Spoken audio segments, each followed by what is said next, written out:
Hello friends, welcome to my channel. Friends, आज के video का टॉपिक है vehicle warranty claim process for warranty manager. Friends, warranty manager के लिए आज का वीडियो काफ़ी इंपॉर्टेंट है। तो जो भी वारंटी मैनेजर किसी भी डीलरशिप पे काम कर रहे हैं या फिर वारंटी एग्जीक्यूटिव या वारंटी डिपार्टमेंट में किसी भी ऑटोमोबाइल डीलरशिप पे जो काम कर रहे हैं या फिर जो ज्वाइन करने वाले हैं warranty as a warranty manager के लिए, तो उनके लिए आज का वीडियो काफ़ी इंपॉर्टेंट है। इसलिए फ्रेंड्स, वीडियो को विदाउट स्किप किए हुए लास्ट तक आप जरूर देखिएगा, क्योंकि आज मैं इस वीडियो में बताने वाला हूँ वारंटी क्लेम प्रोसेस के बारे में कि वारंटी का जो क्लेम है ना, वो कैसे करते हैं। व्हीकल का जो वारंटी है वो हम कैसे क्लेम प्रोसेस करते हैं। क्लेम का पूरा प्रोसेस हम आज के वीडियो में बताएंगे। तो चलिए फ्रेंड्स, वीडियो स्टार्ट करते हैं और जानते हैं व्हीकल वारंटी क्लेम प्रोसेस। किसी भी पार्ट्स का वारंटी करने से पहले एक वारंटी मैनेजर को पहले इंश्योर करना होता है, चेक करना होता है, इंस्पेक्शन करना होता है और इंश्योर करना होता है। ये इंश्योर करना होता है कि व्हीकल वो अंडर वारंटी में है या नहीं है, क्योंकि जब व्हीकल अगर वारंटी में होगा तभी तो उस व्हीकल का पार्ट्स आप वारंटी क्लेम करोगे। तो पहले एक वारंटी मैनेजर को इस बात का इंश्योर कर लेना चाहिए किसी भी पार्ट्स को वारंटी में रिप्लेस करने से पहले कि व्हीकल एक्चुअल में वारंटी में है या नहीं है। इस बात को पहले हम लोग इंश्योर करते हैं। एक वारंटी मैनेजर इस बात को पहले इंश्योर करते हैं कि चेक एंड इंश्योर। हम कैसे पता लगाएंगे कि व्हीकल वारंटी में है या नहीं है, क्योंकि जब गाड़ी वारंटी में होगी तभी तो उसके पार्ट्स को आप वारंटी क्लेम करोगे।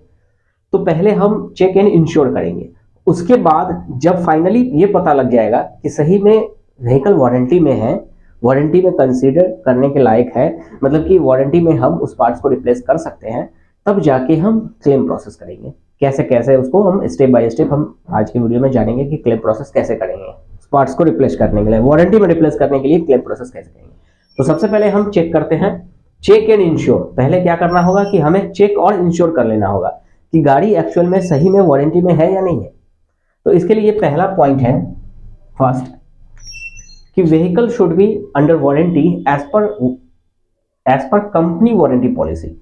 कंपनी का जो फ्रेंड्स वारंटी पॉलिसी है, क्योंकि हर व्हीकल का जितने भी मॉडल है, जितनी भी कंपनी है, अभी जितनी भी कंपनियां हैं, चाहे वो महिंद्रा हो, चाहे टाटा मोटर्स हो, मारुति हो, किया हो, है ना, टोयोटा हो, हुंडई हो, कोई भी कंपनी, कोई भी ऑटोमोबाइल्स की जो कंपनी है, हर कंपनी का, हर मॉडल का अपना अपना एक वारंटी पॉलिसी होता है। तो पहले हमें उस व्हीकल, उस मॉडल के बारे में हमको पता करना होगा कि vehicle should be under warranty as per company warranty policy. Company warranty policy के अकॉर्डिंग टू व्हीकल वारंटी में है या नहीं है। इसके लिए क्या करना होगा कि friends, a valid date and kilometre. Friends, आपको बता दें कि किसी भी मॉडल का, किसी भी व्हीकल का, किसी भी कार का या व्हीकल का कंपनी के द्वारा एक लिमिट टाइम होता है ना। जैसे कि दो साल होता है, किसी का 4 साल होता है, किसी का 3 साल, किसी का 5 साल। तो व्हीकल का एक लिमिटेड टाइम होता है और एक लिमिटेड किलोमीटर होता है। एक लिमिट टाइम होता है और एक किलोमीटर होता है, ठीक है। तो उस किलोमीटर के अंदर अगर व्हीकल में अगर किसी तरह का मैन्युफैक्चरिंग डिफेक्ट अगर आए तो हम उसको हम वारंटी में कंसीडर करते हैं। तो पहले हमें ये इस बात का पता लगाना होगा कि as per company warranty policy के अकॉर्डिंग टू गाड़ी जो है ना, व्हीकल, वो वैलिड डेट और किलोमीटर, जो एक वैलिड डेट और किलोमीटर के अंदर है या नहीं है। कहीं ऐसा तो नहीं है कि उसका जो वैलिड डेट है उससे आउट हो गया है, ज्यादा हो गया है। अगर कंपनी अगर 3 साल का वारंटी दिया है तो ऐसा नहीं है कि उसका 3.5 साल हो गया है, या फिर जो अगर मान लो कि 1 लाख किलोमीटर तक का वारंटी प्रोवाइड किया हुआ है ना, एज पर वारंटी पॉलिसी के अकॉर्डिंग टू उस मॉडल का, उस व्हीकल का। तो कहीं ऐसा तो नहीं है। इस बात को चेक करना होगा कि कहीं 1 लाख किलोमीटर तक है लिमिट टाइम, ठीक है। हो सकता है कि उसका 1,10,000 तो नहीं चल गया। तो इस बात को आपको चेक कर लेना होगा कि वैलिड डेट एंड किलोमीटर के अंदर है या नहीं है, ठीक है, पहला पॉइंट। दूसरा फ्रेंड्स है बी में कि service history up to date, service done on due date time. Friends, warranty claim करने से पहले हमें इस बात का इंश्योर करना होगा कि व्हीकल जो है, जिस गाड़ी के बारे में, जिस गाड़ी के पार्ट्स को हम वारंटी कर रहे हैं, एक्चुअल में उस गाड़ी का vehicle history up to date है या नहीं है। हमें डीएमएस में जाना होगा, उसका व्हीकल का चेसिस नंबर, वीन नंबर हम टाइप करके हमें सर्च कर लेना होगा, देखना होगा व्हीकल हिस्ट्री कि सर्विस अप टू डेट है या नहीं है। उस गाड़ी का कस्टमर ने समय समय पर जो भी ड्यू डेट है उस ड्यू डेट से सारा सर्विस करवाया है या नहीं है। इस बात को हम चेक करेंगे और इंश्योर करेंगे कि service history up to date होना चाहिए। ठीक है, अगर सर्विस हिस्ट्री 2 सर्विस टाइम पे हुआ है, तीसरा चौथा नहीं हुआ है, तो फिर दिक्कत आएगी, तो फिर वारंटी क्लेम में दिक्कत आएगा। तो व्हीकल का वारंटी क्लेम तभी होगा जब सर्विस अप टू डेट हो, सर्विस एकदम टाइम टू टाइम पे कस्टमर ने अपनी गाड़ी का करवाया हो। तो इसको आप चेक करोगे, एक वारंटी मैनेजर को चेक करना होगा कि service history up to date है कि नहीं है। इस बात को वो चेक करके देख ले। ठीक है, कि जो भी ड्यू सर्विस डेट है उस ड्यू सर्विस डेट पे सर्विस कस्टमर ने समय पे करवाया है या नहीं है। इसके लिए क्या करना होगा फ्रेंड्स, हमें व्हीकल हिस्ट्री देखना होगा, सर्विस हिस्ट्री देखना होगा। अब सी पे आ जाओ फ्रेंड्स, पार्ट्स फेलियर रीजन। अब देखो ये 3 पॉइंट हम चेक करेंगे, चेक एंड इंश्योर करेंगे। ये 3 पॉइंट क्या चेक करना होगा कि vehicle should be under warranty as per company warranty policy, valid date and time, kilometre, valid date and kilometre के अंदर है या नहीं है व्हीकल। क्लियर है, ये देख लिए।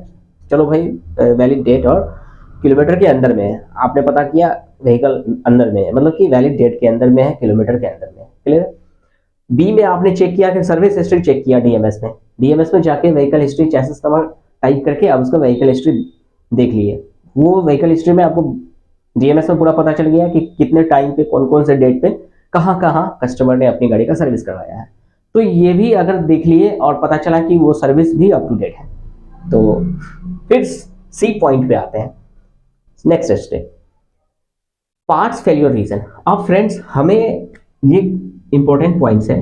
अब ये दोनों सही है, इस दोनों के अकॉर्डिंग टू व्हीकल वारंटी में है। ठीक है, वैलिड डेट भी है, किलोमीटर भी सही है, उसके बाद सर्विस हिस्ट्री भी अप टू डेट है, कस्टमर ने एकदम समय पर सर्विस करवाया है, अपनी गाड़ी का सारा सर्विस समय पर करवाया है। क्लियर है। अब सी में हमको ये पता करना होगा, ये इंश्योर करना होगा कि पार्ट्स फेलियर रीजन के बारे में पता लगाना होगा। एक छोटा सा ये बहुत इंपॉर्टेंट पॉइंट है। ठीक है, ये जरूरी है। अब ये देखिए, ये पार्ट्स फेलियर रीजन, फ्रेंड्स देखो, पार्ट्स का जो फेलियर रीजन है ना, कोई भी पार्ट्स अगर फेलियर हुआ है किसी भी व्हीकल में, किसी भी गाड़ी का, वर्कशॉप में सर्विस एडवाइजर ने व्हीकल रिसीव किया और सर्विस सुपरवाइजर को दिया व्हीकल में काम करने के लिए, और मालूम चला कि उसका कोई पार्ट्स अगर फेलियर हो गया है, एज फॉर एग्जाम्पल अगर इंजेक्टर फेलियर हो गया है, या कोई क्लस्टर मीटर फेलियर हो गया, या कोई भी इंटरनल पार्ट्स अगर फेलियर हुआ, तो पहले क्या करना होगा कि हमें इस बात का भी पता लगाना होगा कि पार्ट्स फेलियर रीजन किस रीजन से हुआ है। फ्रेंड्स देखो, पार्ट्स जो फेलियर होता है ना, वो मेनली 2 रीजन से होता है। पार्ट्स, कोई भी पार्ट्स अगर फेलियर होता है व्हीकल में, तो मेनली 2 रीजन से होता है। पहला रीजन क्या है कि customer wrong activities with vehicle, customer ने अपनी गाड़ी के साथ गलत एक्टिविटीज किया है, कुछ गलत काम किया है। जैसे कि एज फॉर एग्जांपल मान लो रॉन्ग एक्टिविटीज, इसका मतलब मैं आपको समझा रहा हूँ। हो सकता है कस्टमर ने अपनी गाड़ी का वायरिंग को कट करके कोई एक्स्ट्रा फिटमेंट लगा दिया हो। जैसे कि एज फॉर एग्जांपल मान लो कि म्यूजिक सिस्टम ऐड कर दिया हो, कोई स्पीकर अलग से लगा दिया हो, वो वायरिंग को कट करके किसी लोकल मार्केट में जाके, किसी लोकल एक्सेसरीज के दुकान में जाके अपनी गाड़ी का जो इंजन का वायरिंग है या फिर इंटरनल जो डैशबोर्ड वायरिंग है उसको खोल के वो कट करके एक एक्स्ट्रा वायर को जोड़ के जो है ना, कुछ एक्स्ट्रा फिटमेंट करवा लिया है एक्सेसरीज का, लाइक कोई बल्ब लगा लिया या फिर फॉग लैंप लगा लिया, ठीक है, या फिर एक्स्ट्रा हॉर्न लगा लिया, है ना। तो ये लोकल मार्केट में जाके एक्सेसरीज फिटमेंट करवा लिया, है ना। तो ये क्या हुआ, ये रॉन्ग एक्टिविटीज हुआ, मतलब अपनी गाड़ी के साथ बाहर में खुलवा के चेक करवा के अलग से कुछ फिटमेंट करवा लिया, ठीक है। तो इसके रीजन से अगर वायरिंग अगर छेड़छाड़ करवा लिया कहीं दूसरे लोकल वर्कशॉप में या फिर लोकल एक्सेसरीज के दुकान पे, और उस रीजन से क्या हुआ, अगर फ्यूज बॉक्स उड़ गया, फ्यूज बॉक्स शॉर्ट सर्किट कर गया, या फिर उस वायरिंग से रिलेटेड अगर कोई भी पार्ट्स है वो फेलियर कर गया, लाइक हॉर्न का क्रॉक स्प्रिंग फेलियर कर गया, या फिर मान लो कि वायरिंग का शॉर्ट सर्किट हो गया, तो इस केसेस में वारंटी कंसीडर नहीं होगा, क्योंकि कस्टमर ने अपनी गाड़ी के साथ रॉन्ग एक्टिविटीज किया है, ठीक है। तो इसे हम रॉन्ग एक्टिविटीज बोलते हैं। दूसरा एग्जांपल देखिए मैं आपको बता रहा हूँ कि मान लो कि कस्टमर ने क्या किया कि गाड़ी में फ्यूल डाला, है ना, वो फ्यूल जो है किसी ऑथोराइज वो पेट्रोल पंप से ना लेके किसी मार्केट से, लोकल मार्केट से जाके फ्यूल डलवा लिया। लोकल मार्केट जो मार्केट में परचेज करते हैं, वहां से गंदा फ्यूल क्वालिटी वाला फ्यूल डलवा लिया अपनी गाड़ी में, है ना, बैड क्वालिटी फ्यूल का था, वो बैड क्वालिटी ऑफ फ्यूल अपने व्हीकल में डलवा लिया, ठीक है, फुल करवा लिया। तो इसके रीजन से क्या हुआ कि गलत तेल के यूज करने के कारण क्या हुआ, फ्यूल का गलत bad quality of fuel use करने से क्या हुआ कि उसके फ्यूल लाइन में जितने भी पार्ट्स है, जस्ट लाइक एग्जांपल के तौर पे इंजेक्टर हुआ, इंजेक्टर चुक कर गया, इंजेक्टर फेलियर कर गया, एफआईपी पंप फेलियर कर गया, फ्यूल इंजेक्शन पंप फेलियर कर गया, कॉमन रेल डैमेज कर दिया, इंजेक्टर फेलियर कर गया। तो इसमें तो कंपनी का तो कोई रोल नहीं है ना, ये तो कस्टमर के रॉन्ग एक्टिविटीज के कारण ना फेलियर हुआ है। तो उस रीजन से क्या हुआ कि बाहर से मार्केट से अगर फ्यूल डलवा ले, है ना, बैड क्वालिटी का, जिसके रीजन से अगर इंजेक्टर अगर फेलियर कर जाए, क्लियर है, अगर इंजेक्टर फेलियर कर गया या फिर फ्यूल पंप अगर फेलियर कर गया या फिर कॉमन रेल अगर फेलियर कर गया, तो उसका फेलियर, इंजेक्टर फेलियर होने का रीजन क्या है, कस्टमर के एंड से ये फेलियर हुआ है, क्योंकि कस्टमर ने गलत जगह से फ्यूल फुलफिल करवा के अपने इंजेक्टर को डैमेज कर लिया है। तो उस केसेस में वारंटी नॉट कंसीडर। क्लियर है फ्रेंड्स, समझ में आया?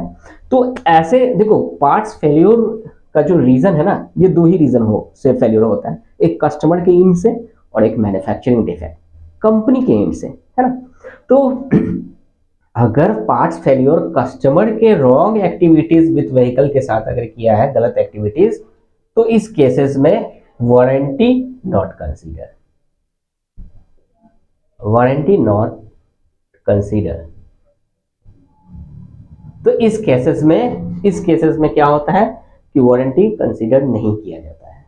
एक वारंटी मैनेजर को वारंटी कंसीडर नहीं किया जाता है जब कस्टमर ने कुछ गाड़ी के साथ गलत काम किया है, कुछ गलत एक्टिविटीज किया है, जैसे कि वायरिंग फिटमेंट करवा लेना, वायरिंग को छेड़छाड़ करवा लेना, या फिर बैड क्वालिटी का फ्यूल यूज करना। तो उस केसेस में क्या है कि वारंटी कंसीडर नहीं होता है। दूसरा, पार्ट्स फेलियर रीजन का तो ये हुआ रीजन कस्टमर के एंड से। दूसरा, पार्ट्स फेलियर होने का दूसरा रीजन ये होता है कि मैन्युफैक्चरिंग डिफेक्ट। फ्रेंड्स, कंपनी के एंड से अगर कोई पार्ट्स फेलियर होता है, अगर मान लो कि कस्टमर ने एकदम, मतलब सर्विस भी अप टू डेट है, कस्टमर के व्हीकल का सर्विस बिल्कुल अप टू डेट है, मतलब समय पर सर्विस करवाया है, ठीक है, गाड़ी का, और कुछ भी बाहर से फिटमेंट नहीं करवाया है, मतलब कुछ भी रॉन्ग एक्टिविटीज गाड़ी के साथ नहीं किया है, ठीक है, और वो जो पार्ट्स फेलियर हुआ है ड्यू टू मैन्युफैक्चरिंग डिफेक्ट, तो ऐसे पार्ट्स का वारंटी कंसीडर किया जाता है। क्लियर है? तो फ्रेंड्स, ये चेक एंड इंश्योर करना है। सबसे पहले व्हीकल का वारंटी क्लेम प्रोसेस के लिए सबसे पहले हमको क्या करना होगा, चेक एंड इंश्योर। हमें चेक करना होगा, हमें इंश्योर करना होगा कि भाई साहब कि उस गाड़ी जो है वो वारंटी में है या नहीं है, एक्चुअल में सही में मैन्युफैक्चरिंग डिफेक्ट है या नहीं है। पहले हम इस बात को इंश्योर करिए। इसके लिए क्या करना होगा, वैलिड डेट एंड किलोमीटर को हम चेक करेंगे, service history up to date check करेंगे, सर्विस हिस्ट्री को देखेंगे कि व्हीकल का service history up to date है या नहीं है। पार्ट्स फेलियर रीजन हम चेक करेंगे कि भैया ऐसा तो नहीं है कि पार्ट्स फेलियर हुआ है कस्टमर के एंड से, कस्टमर रॉन्ग एक्टिविटीज किया है कुछ ऐसा गाड़ी के साथ, उसके रीजन से तो नहीं फेलियर हुआ है। इस बात को पता लगाएंगे। अगर इसके रीजन से, अगर कस्टमर के एंड से अगर हुआ है तो भैया वो वारंटी में कंसीडर्ड पार्ट्स नहीं होगा, है ना। दूसरा, अगर मैन्युफैक्चरिंग डिफेक्ट हुआ है तो इस केसेस में कंसीडर, वारंटी कंसीडर।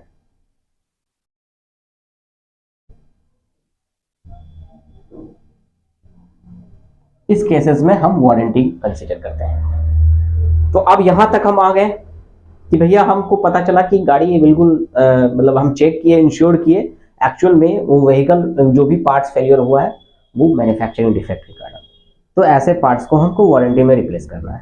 क्लियर है, यहाँ तक समझ में आया। अब देखो हम वारंटी क्लेम कैसे करेंगे। हम यहाँ तक पहुंच गए, हम चेक एंड इंश्योर कर लिए कि सही में भाई मैन्युफैक्चरिंग डिफेक्ट है, सब कुछ सही है और गाड़ी भी वारंटी में है, सर्विस भी अप टू डेट है, कस्टमर ने कोई बाहर से कुछ भी ऐसा गाड़ी के साथ ऐसा कुछ रॉन्ग एक्टिविटीज़ नहीं किया है। तो लास्ट में हम ये इंश्योर कर लिए कि गाड़ी का अगर कोई पार्ट्स फेलियर हुआ है ड्यू टू मैन्युफैक्चरिंग डिफेक्ट, तो अब हम उस पार्ट्स को कैसे वारंटी क्लेम करेंगे इसके बारे में अब हम स्टार्ट करते हैं और जानते हैं। यहाँ तक समझ में आया। फ्रेंड्स एक चीज़ मैं आपको ये बताना चाह रहा हूँ कि देखो, note wear and tear parts not consider under warranty like brake shoe, clutch plate etc। Friends देखो, साधारण रूप से जो भी टूटने फूटने या घिसने वाली जो पार्ट्स है ना, वो वारंटी में कंसीडर नहीं होता है। क्यों नहीं होता है? क्योंकि वो जो घिसने और टूटने फूटने वाली जो सामान है, वियर एंड टियर पार्ट्स है, वो कस्टमर के यूज पे डिपेंड करता है भाई। एज फॉर एग्जांपल, मान लो कि ब्रेक शू है, वो घिसने वाली पार्ट्स है, उसका वारंटी नहीं होता है। दूसरा क्लच प्लेट है, तो क्लच प्लेट का भी वारंटी नहीं होता है। क्लच प्लेट का क्यों नहीं होता है वारंटी? बिकॉज क्या है, क्लच प्लेट का वारंटी इसलिए नहीं होता है क्योंकि भाई क्लच यूजर्स पे डिपेंड करता है कि क्लच का आप कैसे यूज कर रहे हैं। एज फॉर एग्जांपल, किसी कस्टमर का या किसी ड्राइवर का ये बैड हैबिट होता है, बैड ड्राइविंग हैबिट होता है कि वो क्लच पैडल पे पैर रख के थोड़ा सा हाफ लिए हुए हो और व्हीकल को ड्राइव कर रहे हो, तो उस केसेस में क्या है कि क्लच बर्न कर सकता है, क्लच प्लेट जल सकता है। तो ये डिपेंड करता है यूजर्स पे, ये क्लच प्लेट यूजर्स पे डिपेंड करता है। ये जरूरी है, ये कस्टमर के यूजर्स पे डिपेंड करता है। Bad driving of customer, bad driving habit of driver, है ना, तो इसका वारंटी नहीं होता है। ये वियर एंड टियर पार्ट्स का वारंटी कंसीडर नहीं होता है ना। ये नोट है, आप नोट कर लो। अब फ्रेंड्स आ जाइए वारंटी क्लेम प्रोसेस। अब हम वारंटी का जो क्लेम है ना, वो कैसे करेंगे। सबसे अब यहां तक हो गया। अब देखो फ्रेंड्स, हमको मालूम करना होगा कि पहला पॉइंट है कि find root cause of failure parts and defect code. Find root cause of failure parts and defect code. ये रूट कॉज क्या है? मतलब रूट कॉज अगर हिंदी में बात करें ना, तो रूट का मतलब होता है जड़ और कॉज का मतलब कारण, मतलब कारण का जड़।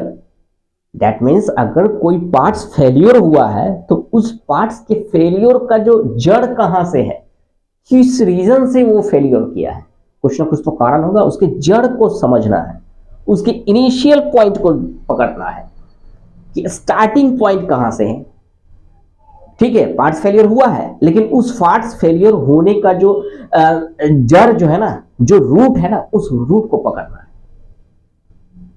क्लियर है? पहला पॉइंट कि find root cause of failure parts. Failure parts होने का जो रूट कॉज है, उस जड़ को पकड़ना है। And defect code. Friends, her failure parts का एक डिफेक्ट कोड होता है, एक मैन्युफैक्चरिंग डिफेक्ट कोड होता है हर कंपनी में।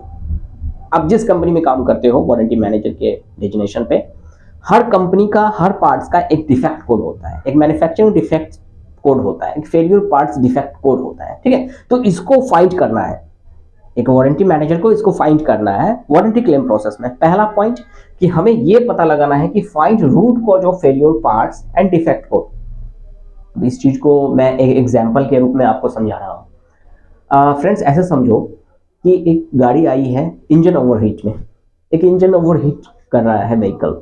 ठीक है, और टेक्नीशियन ने चेक किया उस गाड़ी को, तो पता चला कि उसका थर्मोस्टेट वाल्व जो है ना, वो सही टाइम पे ओपन नहीं होता है।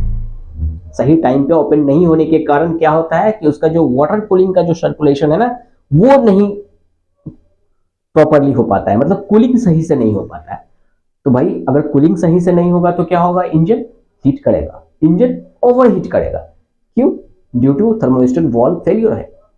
तो फ्रेंड्स, अगर मान लो कि किसी गाड़ी का इंजन ओवरहीट का कंप्लेन है और टेक्नीशियन ने या फिर सर्विस सुपरवाइजर ने या फिर जो भी डायग्नोस कर रहा है उस गाड़ी को, उसने अगर चेक किया तो पता चला कि भैया इसका जो थर्मोस्टेट वाल्व है ना, वो खराब है। तो फ्रेंड्स देखो, थर्मोस्टेट वाल्व पार्ट्स फेलियर हो गया है, तो फेलियर होने का भी कई कारण हो सकता है ना। अब क्या क्या है? हो सकता है कि थर्मोस्टेट बॉडी क्रैक कर गया हो, या फिर थर्मोस्टेट गैस की ज्वाइंट लीकेज हो, या फिर स्प्रिंग ब्रोकन हो, या स्प्रिंग का जो टेंशन है वो खराब हो गया हो। थर्मोस्टेट वॉल्व में जो स्प्रिंग रहता है ना, जिससे वो एक्सपैंड करता है, ओपन होता है और क्लोज क्लोज होता है, ठीक है, उसमें अगर कुछ दिक्कतें आ गई हो, थर्मोस्टेट हाउसिंग होल मिसिंग हो, थर्मोस्टेट का जो हाउसिंग होल में अगर कोई फॉल्ट हो, तो हमें ये तो मालूम चल गया कि भैया इंजन ओवरहीट कर रहा है, टेक्नीशियन ने चेक किया तो पता चला कि भैया ये थर्मोस्टेट वॉल्व खराब है ना। उसको चेक किया, टेस्ट किया और मालूम चला कि सही टेम्परेचर पे वो ओपन नहीं हो रहा है। तो ठीक है, थर्मोस्टेट वॉल्व है वो खराब है, लेकिन आखिर उस थर्मोस्टेट वॉल्व में क्या दिक्कत है, उसके रूट को पता लगाना। हो सकता है कि थर्मोस्टेट बॉडी क्रैक कर गया हो, या थर्मोस्टेट गैस्केट जॉइंट लीकेज है, या स्प्रिंग में कहीं दिक्कतें हैं, या तो थर्मोस्टेट हाउसिंग होल मिसिंग कर गया हो। तो हमें क्या करना होगा कि इसके रीजन को फाइंड करना होगा, ठीक है। और डीएमएस में वारंटी क्लेम करते समय में उसका कोड डालना होता है और सेलेक्ट करना होता है। क्लियर है? अब सेकंड पॉइंट पे आ जाइए कि receives failure parts from workshop supervisor. Friends, workshop supervisor से वो पार्ट्स को हम रिसीव कर लेंगे, फेलियर पार्ट्स को एक वारंटी मैनेजर रिसीव कर लेगा, ठीक है। थर्ड पॉइंट पे आ जाओ, warranty tag attached with failure parts. Friends, जो फेलियर पार्ट्स है, जो थर्मोस्टेट वॉल्व जो अगर फेलियर किया है, तो उसमें हर कंपनी में एक वारंटी टैग लगाना होता है, बांधना होता है, ठीक है। उस वारंटी टैग को आप क्या करो कि उस वारंटी पार्ट्स के साथ अटैच कर दो, बांध दो या अटैच कर दो, है ना। और वारंटी टैग में जितने भी बातें हैं लिखना, वो आप सही से फिल कर दो। उसमें जॉब कार्ड नंबर होता है, फेलियर रीजन होता है, नेचर ऑफ फेलियर होता है ना। तो जो भी है उसको फिल करके हम उस पार्ट्स को, उस फेलियर पार्ट्स के साथ उस वारंटी टैग को हम लगा देंगे। ये वारंटी क्लेम प्रोसेस में थर्ड पॉइंट हो गया। अब फोर्थ पॉइंट में क्या करना है वारंटी क्लेम में, वारंटी क्लेम प्रोसेस जो आपको मैं बता रहा हूं, फोर्थ पॉइंट में क्या करना है कि create warranty requisition and approve for replace under warranty. Friends, 4 में आप वारंटी रिक्वेजिशन बना दो और सुपरवाइजर को या जो भी है उसको हैंड ओवर कर दो और अप्रूव कर दो कि भैया चलो ये रिक्वेजिशन लो, आप इसको वारंटी में पार्ट्स रिप्लेस कर सकते हो, अप्रूव कर दिए, है ना। अब पार्ट्स भी और जो भी फेलियर पार्ट्स है वो आप रिसीव कर लो, ठीक है। और उसमें वारंटी टैग लगा दिए और create warranty requisition and approve for replace warranty parts. अब वारंटी पार्ट्स में आप इसे रिप्लेस कर सकते हो, आपने सुपरवाइजर को बता दिया।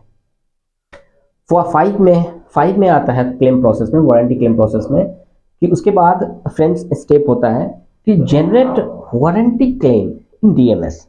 अब डीएमएस में क्या है कि हर कंपनी का अलग अलग फॉर्मेट होता है, अलग अलग डीएमएस का जो सॉफ्टवेयर होता है ना, बट बेसिक चीज क्या है, इसी तरह से हम क्लेम करते हैं। 5 में क्या है कि generate warranty claim in DMs. DMs से हम उस पार्ट्स का हम वारंटी क्लेम जनरेट करेंगे 5 पॉइंट्स में, है ना। उसके बाद आप आ जाओ फ्रेंड्स 6 पॉइंट पे। फिर लास्ट में 6 पॉइंट में क्या करना होता है कि जनरेट पैकिंग स्लिप। अब उस पार्ट्स में हम टैग भी लगा दिए, वारंटी टैग भी लगा दिए, अब सारा चीज फिलअप भी कर दिए, है ना। और उसके बाद हम वारंटी क्लेम भी जनरेट कर लिए डीएमएस से। उसके बाद generate warranty slip, generate packing slip. उसके बाद हमें पैकिंग स्लिप जनरेट करना होता है। पैकिंग स्लिप में क्या करना होता है कि कितने बॉक्स है जो आप फेलियर पार्ट्स आप डाल रहे हो, बॉक्स का क्वांटिटी, कितना वेट है ना, ये सब उसमें फिल करना होता है। फिर आप किस कोरियर से भेज रहे हो उसका नाम वगैरह सारा चीज डालना होता है ना। तो पैकिंग जनरेट पैकिंग स्लिप आप जनरेट कर लो। और 7 पॉइंट पे आता है वारंटी क्लेम प्रोसेस में कि उसके बाद लास्ट स्टेप होता है फ्रेंड्स कि parts send to company warranty department. Parts को उसके बाद जो कंपनी का जो वारंटी डिपार्टमेंट एड्रेस होता है, जो कंपनी का जो अपना एक वारंटी सेक्टर होता है, वारंटी डिपार्टमेंट होता है, उस वारंटी डिपार्टमेंट में हम उस पार्ट्स को क्या करते हैं, ट्रांसपोर्ट से, कोरियर से सेंड कर देते हैं, भेज देते हैं, ठीक है। उसके बाद लास्ट में कंपनी उस पार्ट्स को अप्रूव करती है। अप्रूव करने के बाद वो अमाउंट को डीलर के अकाउंट में वो क्रेडिट कर देती है, वारंटी अकाउंट में क्रेडिट कर देती है। तो ये प्रोसेस होता है फ्रेंड्स वारंटी क्लेम का। इस तरह से हम वारंटी क्लेम करते हैं, किसी भी व्हीकल का वारंटी क्लेम इसी तरह से किया जाता है। ठीक है फ्रेंड्स, आपको बता दें कि मेरा इससे पहले कई वीडियो वारंटी से रिलेटेड वीडियो पहले से बना हुआ है। जैसे कि बता दें आपको roles and responsibilities of warranty manager, है ना, टाइप्स ऑफ वारंटी क्लेम, है ना, OEM वारंटी क्या होता है। तो कई सारे वीडियो में पहले से बनाया हूँ। तो उस वीडियो को अगर आप वॉच करना चाहते हैं फ्रेंड्स, तो आप हमारे इस वीडियो के डिस्क्रिप्शन में जाके आप उस लिंक पे क्लिक करके आप उस वीडियो को वॉच करके देख सकते हैं, जान सकते हैं, जानकारी ले सकते हैं। क्लियर है फ्रेंड्स। अच्छा फ्रेंड्स, एक चीज मैं आपको और बताना चाह रहा हूँ कि देखो ये जो है ना, ये जो फेलियर पार्ट्स को जो अप्रूव करना जो होता है ना, वो वारंटी मैनेजर तो करते ही है, साथ साथ किसी किसी कंपनी में उसके लिए टेक्निकल मैनेजर भी अप्रूव करते हैं या वो वर्कशॉप मैनेजर भी अप्रूव करते हैं। उनका अप्रूवल चाहिए वारंटी मैनेजर का, लेकिन साथ ही साथ वारंटी मैनेजर जो होते हैं ना, वारंटी मैनेजर का तो चाहिए अप्रूवल, वर्कशॉप मैनेजर भी इस काम को अप्रूव करते हैं, है ना। या फिर किसी किसी कंपनी में एक अलग से एक डेजिग्नेशन होता है। जैसे कि महिंद्रा वगैरह में बात करें तो महिंद्रा वगैरह में क्या है कि एक कोटेक होते हैं, एक कोटेक एक डेजिग्नेशन होता है जिसको टेक्निकल मैनेजर बोलते हैं। वो टेक्निकल मैनेजर वारंटी पार्ट्स को तार बनाते हैं, जनरेट करते हैं और वो क्या करते हैं, उसको पार्ट्स को अप्रूव करते हैं, है ना, किसी किसी कंपनी में। और किसी किसी ऑटोमोबाइल डीलरशिप पे वारंटी मैनेजर ही इसको अप्रूव करता है। लेकिन ये जो नॉलेज है ना, एक वारंटी मैनेजर को मस्ट है कि किस तरह से वारंटी क्लेम करते हैं।